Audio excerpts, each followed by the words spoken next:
ಎಲ್ಲರಿಗೂ a very good morning. ಮುಂಜಾನೆ routine follow ಮಾಡ್ಕೊತ ಚಾ ಮಾಡ್ಲತ್ತಿದ್ದ.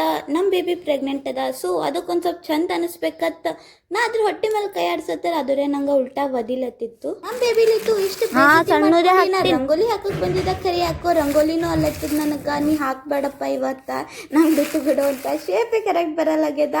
ನಾಯಿ ಬಂದು ನೋಡಿ ನಾಯಿ ಬಿ ಮೋತಿ ಕೆಡಿಸ್ಕೊಂಡು ಹೋಲತ್ತದ ನೋಡ್ರಿ. ಇವತ್ತು ಕೆಲಸ ಬಕ್ಕುಳಿತ್ತು. ಮಮ್ಮಿ ಹೊರಗಿಂದೆಲ್ಲ ತೊಳ್ಕೊಲತ್ತಿರು, ನಮ್ಮ ಮನೆಗಿಂದೆಲ್ಲ ಸಾಫ್ ಮಾಡ್ಲತ್ತಿದ್ದ. ಸೋಫಾ ಕವರ್ ಅದು ಎಲ್ಲ ತೆಗೆದು ಮಕ್ಕೊಂಡು ಹಾಸಿಗೆ ಎಲ್ಲ ಘಳ್ಗೆ ಮಾಡಿ ಇಡೋದು. ಮನೆಗಿಂದು ಅಷ್ಟು ಕೆಲಸ ಆದ್ಮಳಕ ನಾ ದೇವ್ರಿಗ ದೀಪ ಅದು ಎಲ್ಲ ಹಚ್ಚದ.